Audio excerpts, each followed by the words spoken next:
Recording करना, एक बार फिर से बोल रहा रिकॉर्डिंग करना, मैं यूट्यूब चैनल पे अपलोड करूंगा। First of all happy children day to all of you.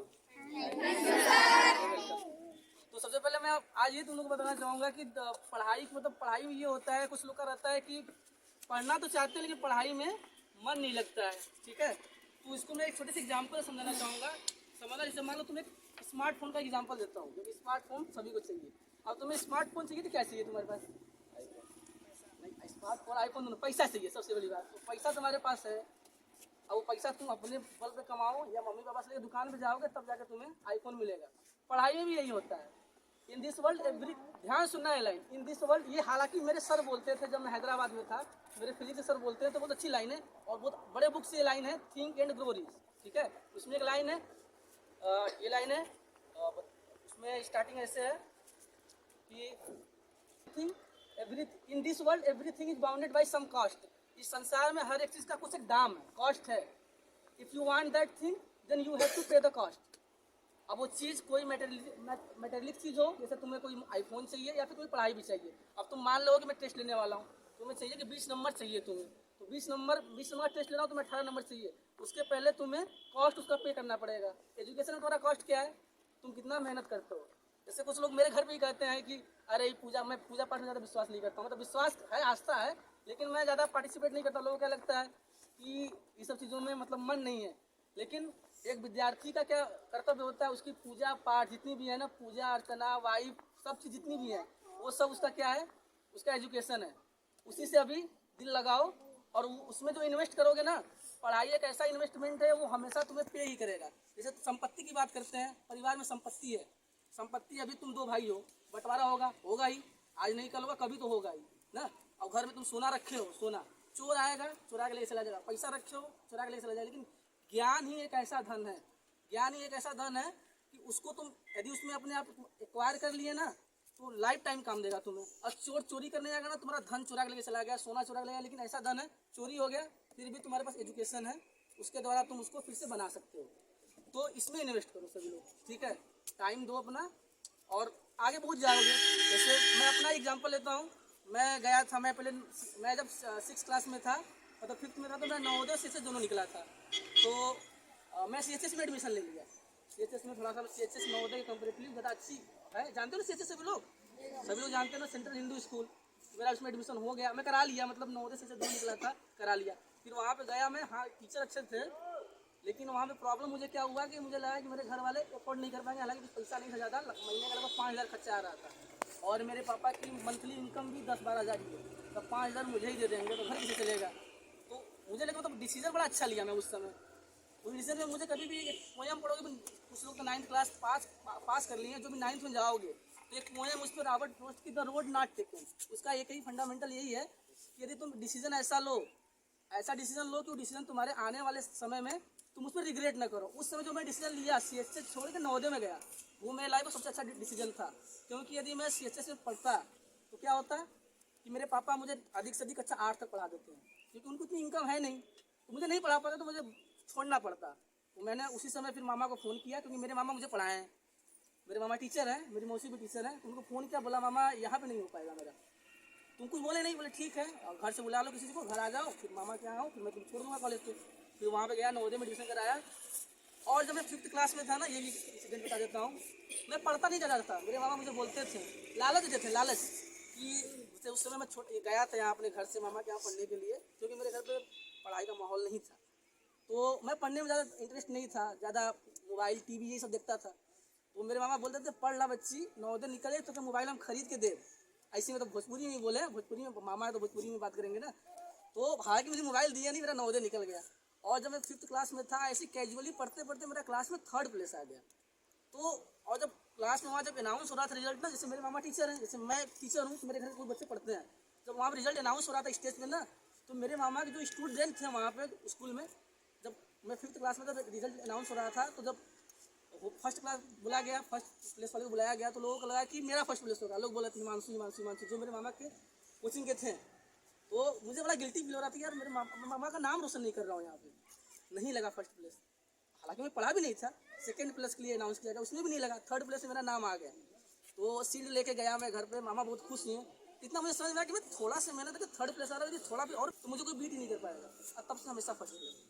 Class 6 में 95% है मेरा, और 95 के बाद सेकंड प्लेस लगा है ना, उसका 88%, 7-8% का गैप था। फिर 7th क्लास में भी फर्स्ट प्लेस, थर्ड। मेरे घर में बहुत सारी डिक्शनरी है, मोटी मोटी डिक्शनरी आती है बहुत सारी, तो मैं बहुत लोग को बांटा भी हूँ। अपने रिलेटिव में घर के जो लोग उन लोग को भी दिया हूँ। अब मेरे घर में बहुत सारा सीट लगा, मैं तुम्हें दिखाऊंगा कभी, बोलता हूँ कभी कभी। मेरा रिजल्ट का देखोगे निकालो, उसमें पूरा भरा हुआ है file, first place, second place, third place, हमेशा मेरा ही लगता था। और क्लास में तो हमेशा टॉप ही किया था मैं।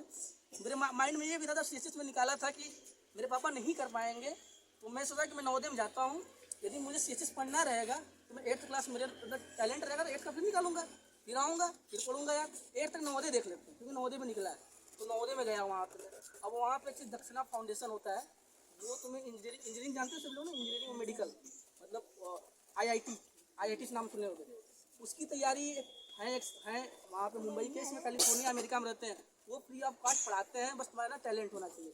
तो मैं सोचा था फिर सीएसएस निकालूंगा 8th क्लास में, 9th में फिर एडमिशन ले लूँगा यदि पढ़ने का मन रहा तो। लेकिन वहाँ जब गया नवोदय में मैं, तो मेरे माइंड में ये आ गया कि नहीं यार, अब दक्षिणा निकालना है, और दक्षिणा निकल गया तो लाइफ सेट है। और निकाला मैं दक्षिणा, फिर 2 साल हैदराबाद पढ़ने गया, पढ़ा भी वहाँ पे। हालांकि मैं फिर इंजीनियरिंग में एडमिशन नहीं ले पाया, फिर पैसा की प्रॉब्लम आ गई घर पे, लोन लेता। और फिर पापा तो बोले, मेरे पापा की ज़मीन बेचते हैं, पढ़ो यार तुम।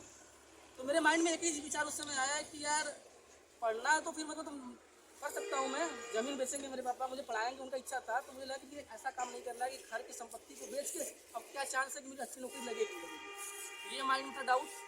तो थोड़ा कुछ तो करेंगे अच्छा। मेरे माइंड में यह था कि जब मैं नवोदय सीएसएस दोनों निकला था, मैं सीएसएस में नहीं गया लेकिन नवोदय में गया, तो मेरे पास आज इतना नॉलेज है कि मैं बहुत अच्छा स्टैंड पोजीशन पे स्टैंड कर सकता हूँ। तो फिर मैं पापा से बोला कि आप चिंता मत करिए, इंजीनियरिंग के लिए ऐसा ऑप्शन नहीं है कि मैं मतलब इंजीनियर बनूंगा तभी पैसा कमाऊंगा, इससे बहुत ऑप्शन है। तो फिर उसके बाद मैं तैयारी कर रहा था इंजीनियरिंग का घर पर भी, तो फिर पढ़ाना चालू किया एक दो लोग को, तो 300 रुपये से चालू किया था, फिर 300 कुछ दिन 1500 हुआ, फिर 3000 हुआ, फिर 5000 हुआ, फिर बढ़ते बढ़ते आज मेरे पास 60-70 बच्चे हैं, पढ़ाता हूँ। और यदि मैं चाहूँ तो मेरा घर तो वहाँ पे है, दुकान तो वहाँ पे है, मैं चाहूँ तो वहाँ डाल दूँ तो मेरे यहाँ और अच्छे बढ़ सकते हैं, लेकिन मुझे करना नहीं है लंबे समय तक।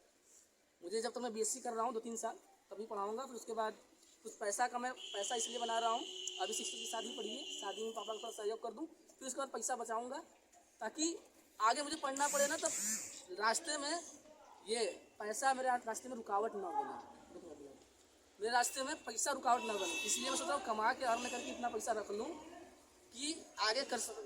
बिल गेट्स का नाम सुनिए सभी लोग, बिल गेट्स की एक लाइन है, if you born poor it's not your fault, but if you die poor then it's your completely fault. मतलब यदि तुम गरीब पैदा होते हो तो तुम्हारा दोष नहीं है, किस घर में पैदा होना है, किस कुल में पैदा होना है, तुम क्षत्रिय कुल में पैदा हो रहे हो, ब्राह्मण कुल में पैदा हो रहे हो, तुम डिसाइड नहीं कर सकते हो, कर सकते हो। और तुम्हारे मम्मी पापा अमीर हैं ये भी डिसाइड नहीं करोगे। अब जहाँ पैदा हो गए हो गए।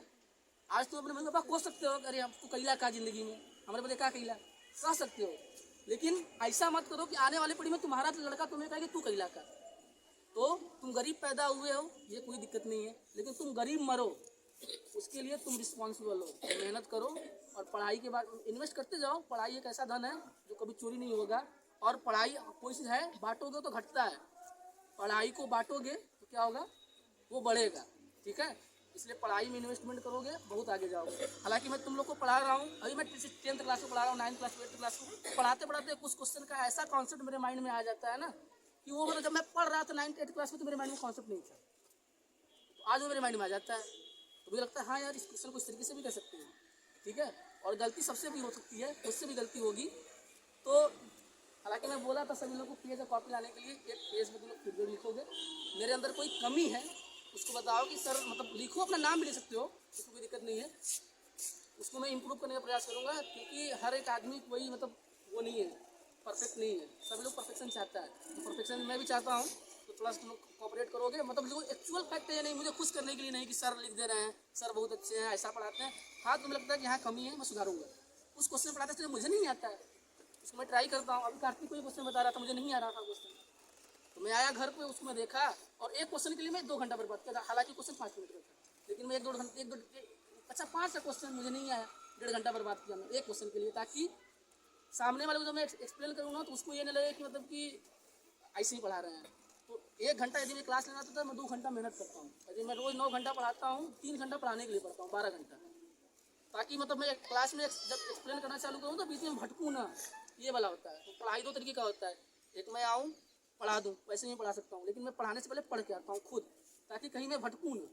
और कोचिंग में देखोगे कई लोग के मन में ये रहता है कि वो तो 2 घंटा पढ़ाते हैं, वो कोचिंग वाले 3 घंटा पढ़ाते हैं, आप एक ही घंटा पढ़ाते हैं। लेकिन मैं 1 घंटा में क्या देता हूँ, जो मेरे यहाँ पढ़ते हैं वो समझते होंगे। जो 9-10 वाले हो तो अच्छे समझते होंगे, क्यों? क्योंकि तुम और कोचिंग का कंटेंट देख लो, मेरे कोचिंग का कंटेंट देख लो। हालांकि मैं पढ़ाई नहीं कर रहा हूँ, तुम वो 2 घंटा पढ़ा रहे हैं, मैं 1 ही घंटा में वो कंटेंट दे देता हूँ ना। तो कोई एक जैसे लड़का 4 घंटा पढ़ रहा है, एक लड़का 2 ही घंटा पढ़ रहा है, दोनों में डिफरेंस क्या है? एक 2 घंटा पढ़ के नौकरी पा सकता है, 4 घंटा पढ़ने वाला नहीं पाएगा। तुम फ्रूटफुली उस टाइम में कितना पे कर रहे हो, वो इंपॉर्टेंट। वही बोला ना कि हर एक चीज़ बाउंड है कुछ कॉस्ट से, वो कॉस्ट तुम पे कर पाओगे, इसको पालोगे। ये बहुत अच्छी लाइन है, इसको समझोगे ना गहराई तक तो बहुत अच्छी लाइन है। पे करोगे कॉस्ट तभी मिलेगा, ठीक है। अपना आगे बढ़ना है, पढ़ाई से ये बल पे आगे बढ़ पाओगे यार। और कोई अभी सोचना मत कि पापा पैसा वाले हैं तो कुछ कर ही लेंगे, जॉब कर ही लेंगे, नहीं करेंगे तो संपत्ति है घर की, कुछ ना कुछ कर ही लेंगे। लेकिन कुछ ऐसा करो कि घर वाले प्राउड फील करें। एक पिता को सबसे ज़्यादा खुशी कब होती पता है? जब वो समाज में चले ना, तो उसको ना उसके नाम से कोई ना पहचाने, उसे तुम्हारे नाम से कोई पहचाने।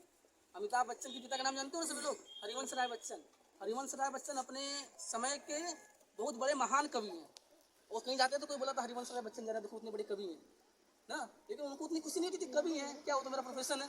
बट एक बार वो जुहू बीच पे वहाँ से गुजर रहे थे और उस समय अमिताभ बच्चन की कोई मूवी आई थी। हालांकि अमिताभ बच्चन अपने इनिशियल स्टेज जब उसकी मूवी बहुत फ्लॉप हुई थी, एक मूवी उसकी हिट हुई, उसकी पहचान बनी, तो कोई उनको बोला देख के देखो वो अमिताभ बच्चन के पिता जा रहे हैं। उन्होंने इस बात को मेंशन किया, अमिताभ बच्चन ने बोला है कि जब वो बात कोई बोला तो मेरे पिताजी को मतलब ना अंदर से मतलब कि होता है ना एक फीलिंग, वो फीलिंग बहुत बड़ी है जब कोई पिता को उसके बेटे के नाम से पहचाने।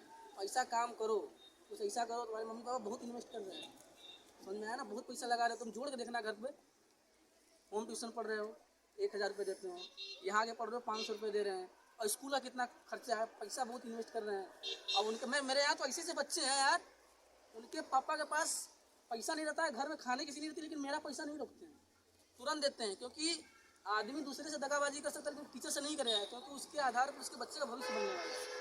तो लोग फीस मुझे ला के देखता हूँ उनके घर पर रहता नहीं है और बोलते हैं बच्ची घरे का वहाँ पैसा ले सामान ना देवे नहीं तो हर फीस हम दे देते। ऐसे ऐसे गार्जियन आते हैं। तो कई लोग को तो सबसे मैं 500 रुपये लेता हूँ, तुमसे बोल भी दे रहा हूँ। कुछ लोग हैं जो गरीब हैं, मुझे लगता है कि हाँ ठीक है गरीबी की वजह से पढ़ाई नहीं करें, मैं उनसे कम पैसा नहीं पढ़ा लेता हूँ। कुछ लोग को यदि गार्जियन बोल दे कि बच्ची कम कर दे तो कम भी कर देता हूँ, ठीक है, ताकि पढ़े। पढ़ाई की वजह से मतलब पैसा की वजह से कोई पढ़ाई पूछने, लेकिन गुस्सा कब आता है? पढ़ा रहे हैं, कल का पढ़ाएं, आज क्लास में आधे करके नहीं आए, दिमाग खराब होता है कि तुम्हारे पढ़ाने के लिए मैं 2 घंटा मेहनत कर रहा हूँ, तुम लोग घर से कुछ पढ़ी के नहीं आ रहे हो। तो करो, नवोदय से मैं पढ़ाऊँ, तुम लोग नवोदय निकले या ना निकले, लेकिन कहीं से भी पढ़ो, अच्छा करोगे लाइफ में, ठीक है। तो थोड़ा सा मेहनत करो। इन्हीं शब्दों के साथ अपने वाणी को विदा करता हूँ। अपने